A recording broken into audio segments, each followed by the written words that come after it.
What I want to talk to you all about today is how it feels to be in a country that's committing crimes against humanity.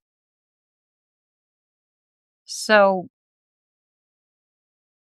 we have a rogue, breathtakingly criminal regime that's committing crimes against humanity as we speak. Hello, hello. I'm glad you're here. And I think that we really would do well to talk about how it's affecting us and what we can do about these crimes against humanity. And I feel that there's a real urgency right now to let everybody know that this is happening. They're purchasing up warehouses all over the country to convert them into concentration camps where you don't have to have committed any crime whatsoever and you can be even a child. They can throw you in these concentration camps. So right now, this is a time in history that we have to drop what we're doing and do something about what's happening here.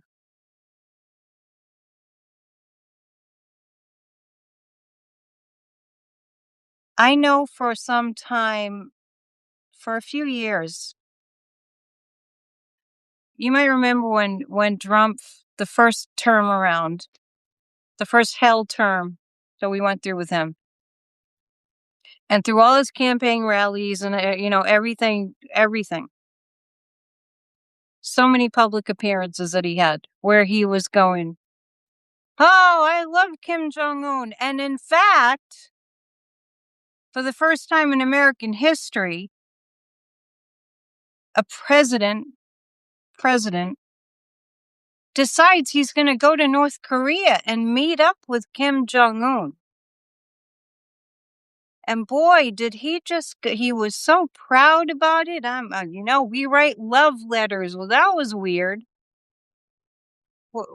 He gets along great with Kim Jong Un. He couldn't understand why other presidents didn't treat Kim Jong Un with more respect. And he said about Kim Jong Un, sorry to say, and President Xi, who there's stuff going on in China that we don't hear about at all in terms of work camps and that kind of thing. There's a certain segment of the population in China that, because of their ethnicity and their religion, they're in work camps. Nobody knows what happens in these work camps. So one thing we know for sure is it's not good. And it's crimes against humanity. And how many times Trump said, "I like the way they rule. They rule with an iron fist." And how he would say, "I'm going to be a dictator on day one and I alone can fix it. Deport migrants now. They're rapists and thugs and criminals and they're stealing your wife's purse and they're thieves and all this, right? I'm going to be a dictator on day one." And the crowd of MAGAs cheered. I get along great with Putin. Even to the point, during his campaign rallies, people were being asked, these MAGA cult members were being asked, "What do you think of Putin? Do you think Putin would make a good president?" And they said, yes. They thought that would be okay. On Tuesday night, we all didn't watch the so-called State of the Union because we knew what he was going to say, and we didn't want to subject ourselves to that level of emotional abuse. And, it was kind of a form of self-care that we didn't watch, right?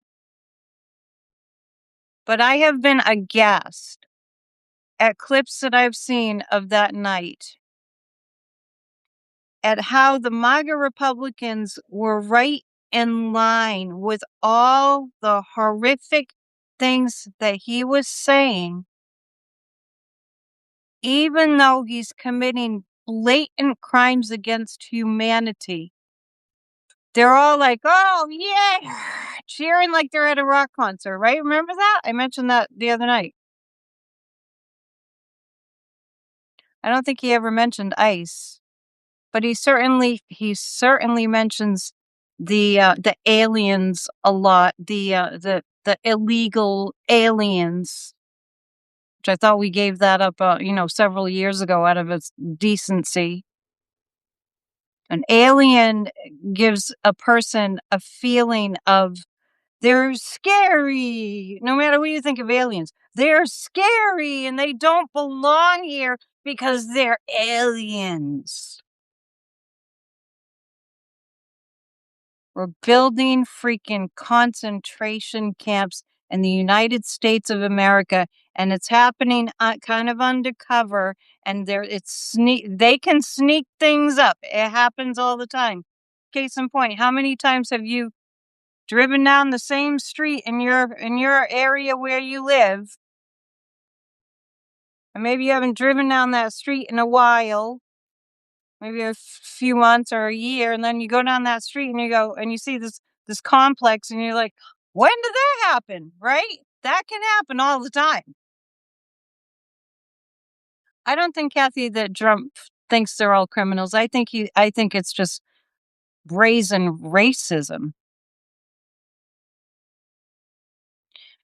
So it happens all the time. It happens where I live all the time, where you don't realize that the contractor just purchased this land and decided to clear cut all the trees, and then before you know it, and the neighbors don't really have anything they can really say about it because these things happen kind of under the wire, and all of a sudden you see this mall or something, or, or just a few new houses that nobody knew anything about. Hey, Warren. Good to see you. Good to see all of you. I'm glad you're here.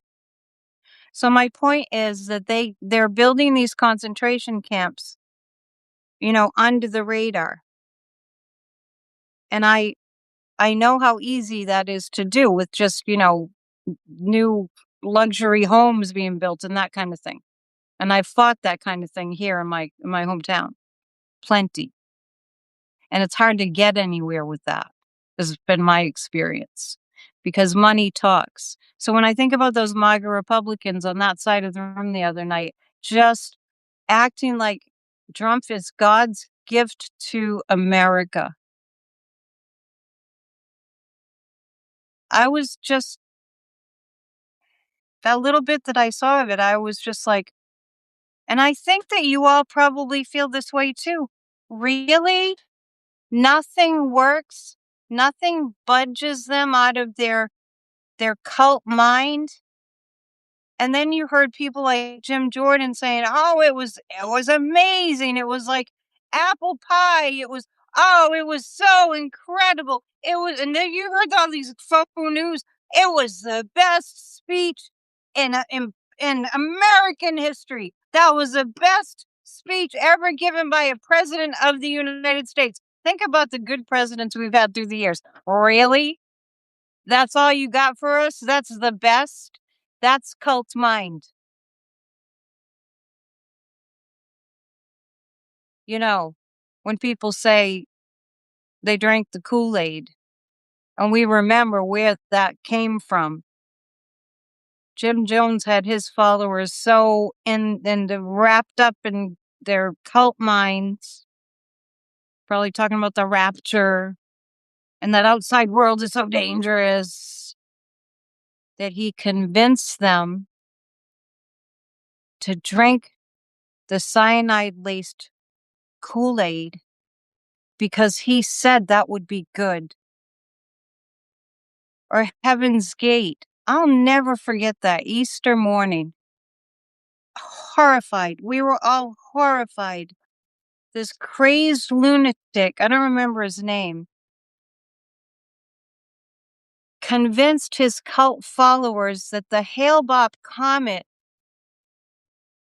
had a spaceship behind it, and that if they killed themselves, then they would be able to teleport themselves to the spaceship that was following I think it was the Hale-Bopp comet. They would be saved in some way.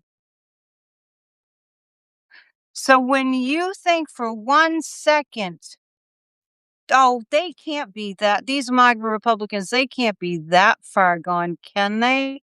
Surely they have some reason. Or like Susan Collins, I think Trump has learned his lesson.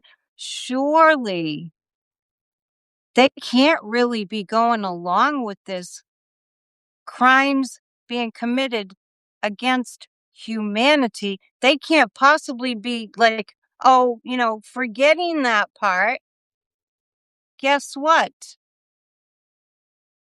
That's how it works. That's how mind control works. So, what we have in this country is our original sin of America of genocide and racism and bigotry. And an absolute, remember the program called American Greed? I think it was back in the 80s. I never watched it, but I know there was a show called American Greed. So the bigotry, the racism, the genocide minded people, and genocide happened in this country. Native Americans know all about that. And slavery. When you think about that in the United States of America, and then you couple that with the insatiable greed. If I don't have insatiable greed, I'd be a lot more wealthy if I did. Honestly, you probably feel the same. Insatiable greed is kind of like, to me, it's a mental disease. If you have billions of dollars or even like hundreds of millions of dollars and you still feel like it's not enough, that's got to be a kind of a torment.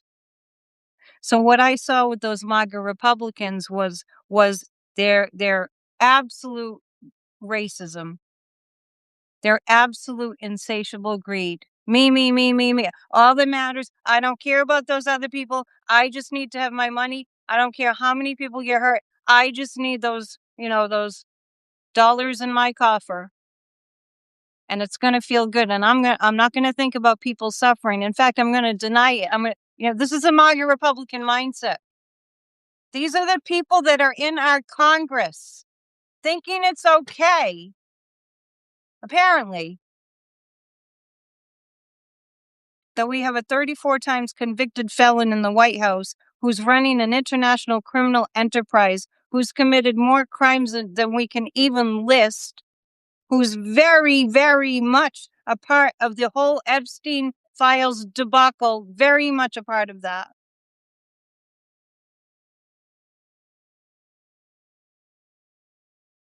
And committing crimes against humanity. And here we find ourselves. We're like deer in the headlights, right? We're like a herd of deer in the headlights. Like, what the effing F is going on here?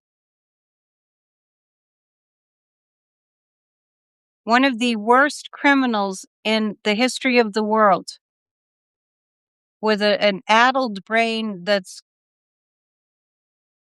I don't know what's happening to that brain, but he don't look good. He doesn't sound good. And we know he's all jacked up on something to even be able to get up in front of people and speak. And now he hangs onto his podium for dear life.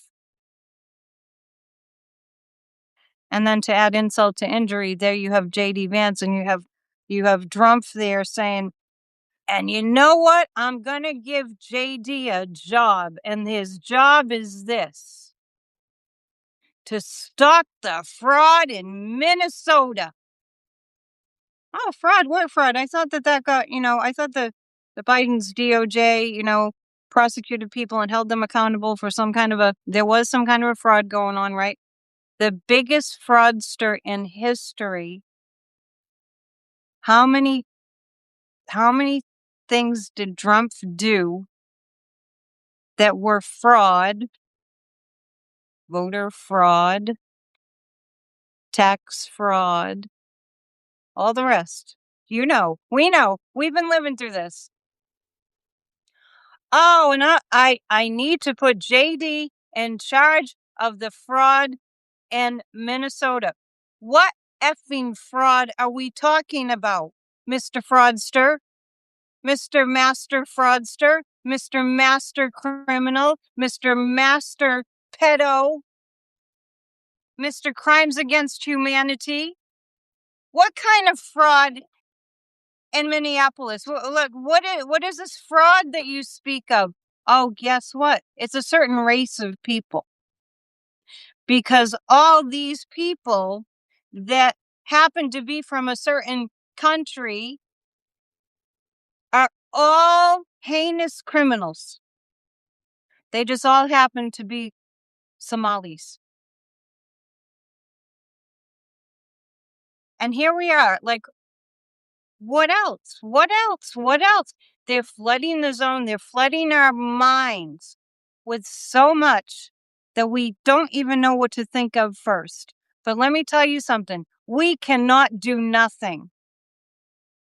Every single day, every single one of us needs to do something to stop these effing concentration camps from being purchased from, under the radar, to be converted into warehouses that are planned. Their plan is, ask Stephen Miller.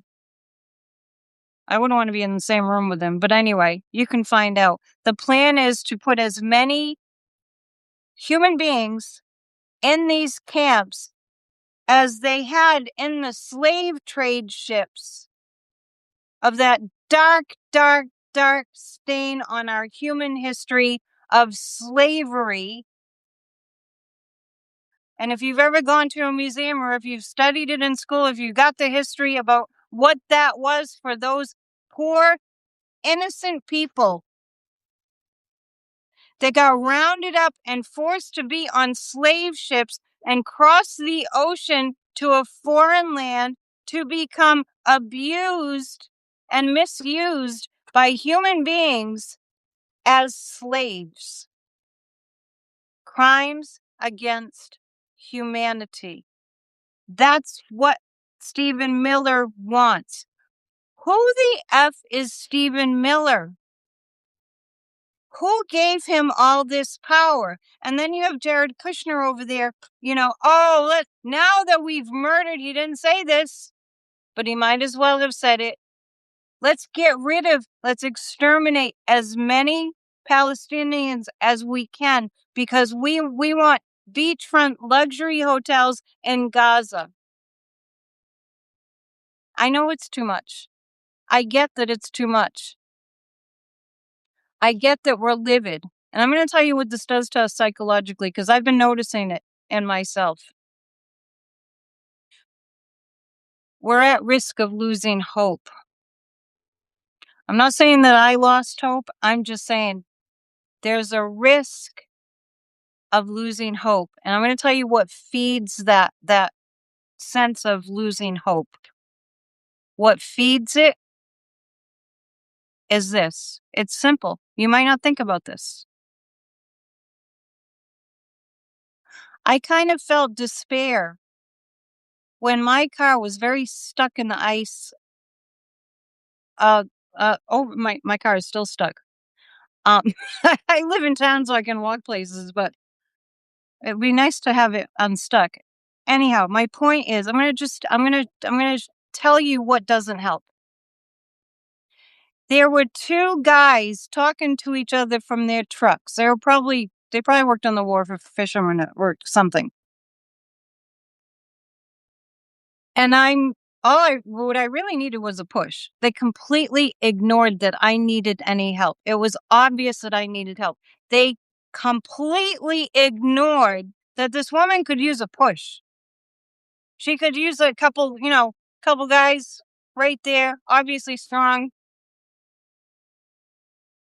I remember a time when the guys around town would not just let that just go by.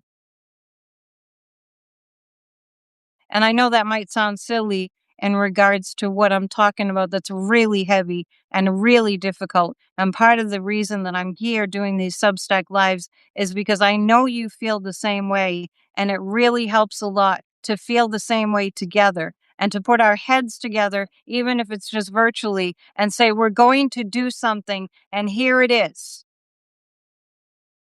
And we're not going to let up. But I recognized that when those two guys just didn't even care, that I lost hope. A little bit of faith in my fellow human beings just kind of went out.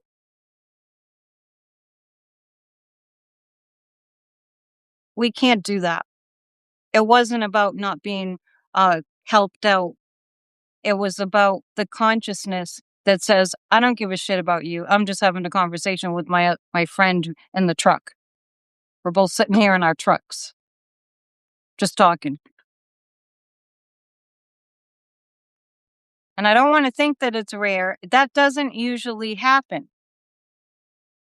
We have to be careful of that. This is a time to be extra kind and extra caring. This is the time to recognize that we're losing hope here. That we're all, anyone who's paying attention, and shame on those who choose to not pay attention, because there's no excuse for that. Our fellow human beings are suffering, and we're next if we don't do something. One little act of kindness goes a long way. And I'm going to tell you another experience of recently, pulling up to our big store here is Market Basket. And I don't go there very often, but there was probably something there that I couldn't get anywhere else. So I pulled in to a parking spot, and I went to get out of my car, and there was a girl next to me, going into her car, and we kind of like interrupted each other, and she was in my way a little bit, and then she was like, and then I was like, oh, she immediately said, oh, I'm sorry, and she gave me this big smile, and it changed the tone of my entire day to even a happier tone. She smiled and said, oh, I'm sorry, because she felt like she got in my way. That just, I'm telling you, it seems like a little stupid thing. But when somebody smiles and says hello to you on the street, you feel noticed, you feel good, you feel like, oh, somebody decided to be nice. Hope is saying during the snowstorm, we had piles of snow. People helped you go over them. You were so grateful and a little surprised. Helped me go over them? You mean they helped you? We have to help one another. I don't struggle the way that some people struggle. I have a lot of things that I do to keep my emotions in check and stabilized. It's a practice. Believe me, during these times, I'm grateful for that. So when I'm feeling despair, I know something's really, really, really off.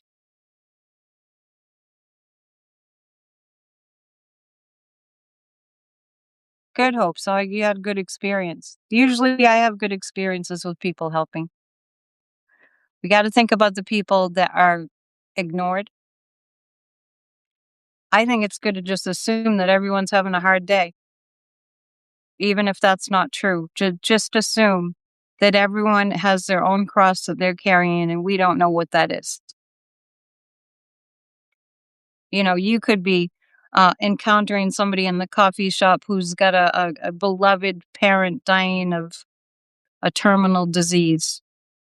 And just because you were nice, they felt hopeful. So when we're good to one another, especially now, every time we're kind to one another, no matter where you are, every time we're kind to a stranger, it's like fueling our sense that maybe we can get through this and change this. We're not just going to get through it. Maybe we can change this. because that person showed a sense of camaraderie with me. Simpatico, right? A sense of, hey, hey, what's up? How's it going? Right?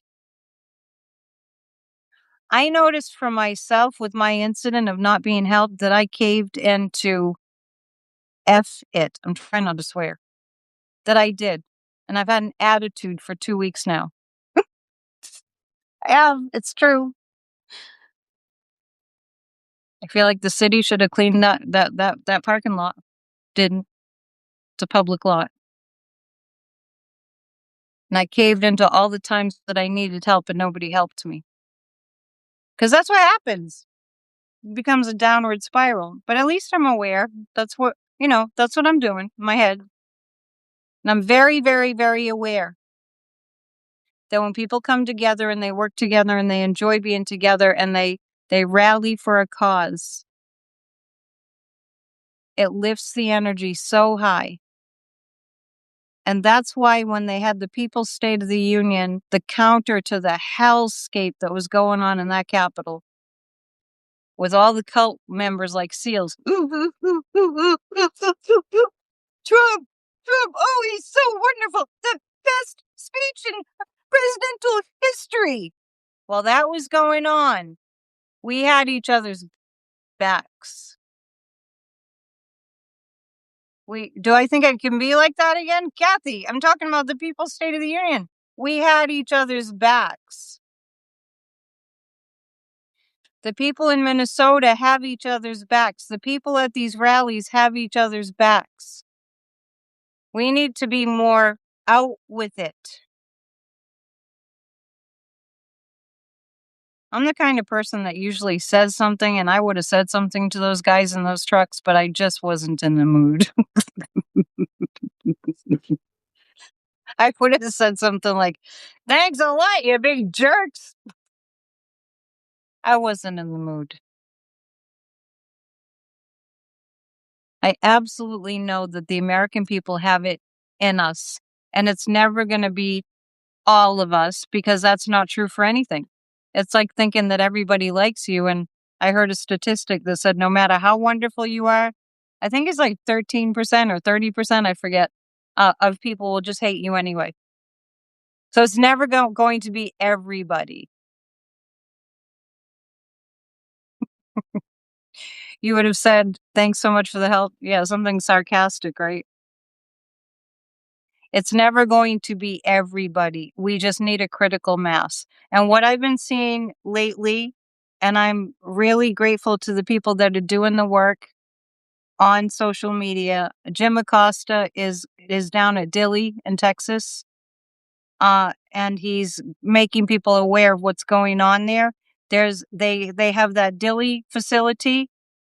Greg Abbott's running for governor again. I don't even want to go down that road because I won't stop talking about that. But anyway, he's all for this. So Dilley, I don't know how big that center is, but there are thousands of people in there, families and children, young girls and children, kids. They took away their crayons. They took away their pencils because Politico wrote a story including what the children were writing, how they were expressing themselves about what they were going on, what was going on with them. They wanted to be out. They were bored. They were scared. They were tired. It's a freaking concentration camp.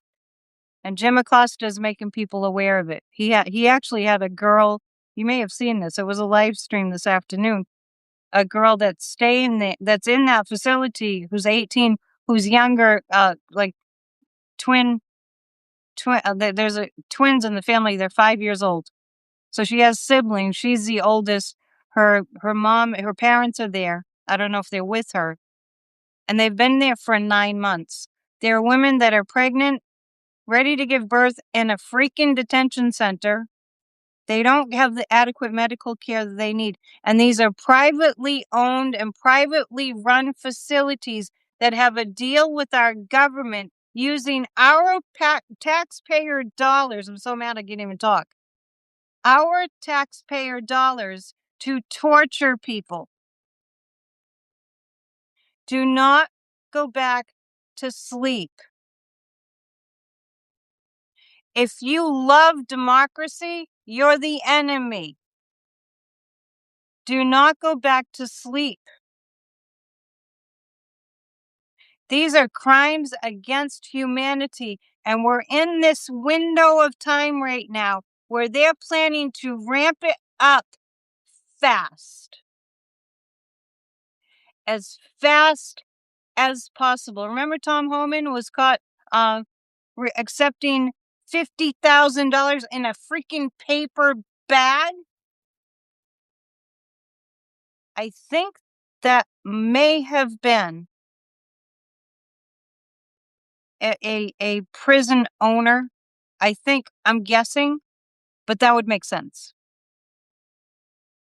Because these people that own these prisons are in it for profit.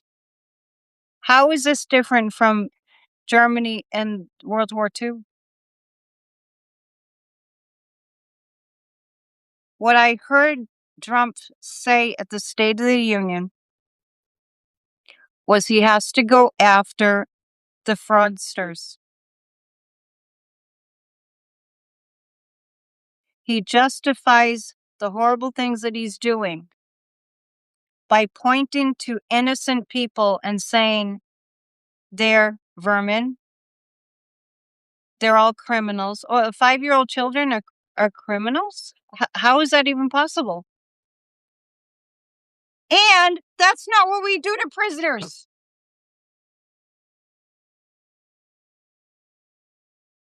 Well, we all know that he's a master projector, that everything he's saying, he's calling the Somalians in Minnesota, he's calling them fraudsters. So he takes the race that he despises the most because he's well known to be a racist. And he takes the heinousness and the ugliness and the evil that resides within him, and he says it's them that do what he does. All the Mexicans are rapists, right? Interesting. We've had quite enough.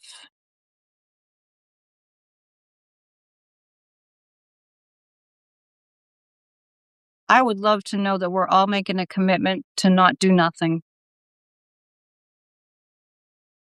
I would like to know that we're all making a commitment, maybe just a private little promise that we're going to go the extra mile when we see people, strangers. Be nice, be friendly. You don't have to walk down the street smiling, but just, acknowledge people. If you go to the convenience store or something, just be nice to the cashier. Maybe some jerk came in earlier before you came into the store and maybe just it was terrible to them. And then you walk into the store and you're just bright ray of sunshine and you're nice to the cashier.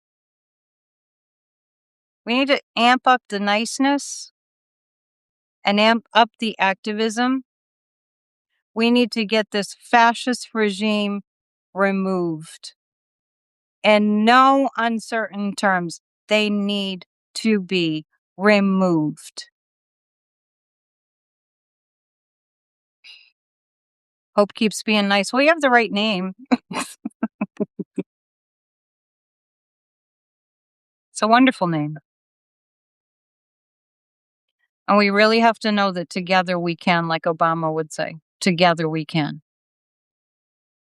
There's nothing that we cannot do. Joe Biden would say that a lot. And let's constantly reflect on what this country was a little more than a year ago. And what we're devolving into right now, or what we're seeing happening. And let's have that frame of reference for what America really always stood for, imperfections and all, past sins and all. That the reason that we have been looked up to by the world for the most part is that we were figuring it out. We were working at it. We did the best that we could with what we had. And now this. Trump wants to turn this country into North Korea. Nobody can argue me on that because I know that's what he wants. I know it. I don't think I've done myself any favors to think that what's happening is not happening when it's heinous. I don't think we do ourselves any favors if we just go, "Oh, I hope it works out." I'm too busy. It doesn't do us any favors. I've heard people say recently, different YouTube channels. I don't remember where I heard this, but I heard somebody saying that it might have been Jessica Denson. As long as we do something, we'll feel better. And we'll feel better because we'll know that that something is going somewhere.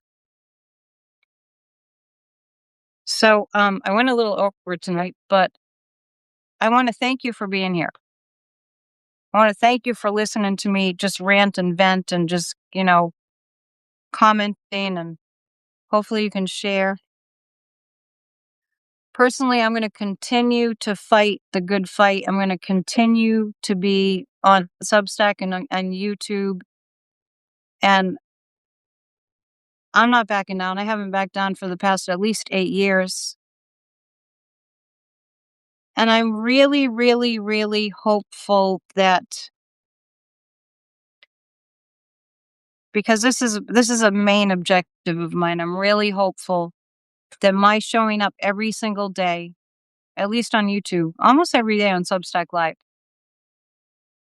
is inspiring others to be consistent, is inspiring other people to, Annette's doing it. Okay, maybe I'll do it too. Really.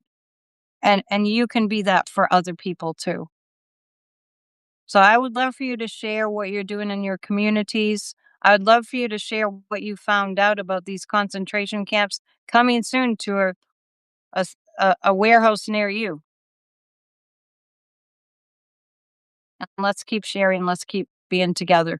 And those of you that are part of my YouTube channel, and I think it's everybody, I think, but just in case somebody's not aware of my channel, every single Thursday night, I almost stopped doing it, but I'm going to keep doing it. We have a guided meditation for a healed America. And the meditation itself is only 15 minutes long. So let's get together and do that. It's going on 6:25 Eastern time here. So that'll be in a little more than a half hour. All right. Stay positive. Be positive. Pass the positivity. Okay. And I'll see you real soon. I'll be back tomorrow too here on Substack Live. And I'm writing another article soon too. Please share and restack. Okay. Namaste. See you soon.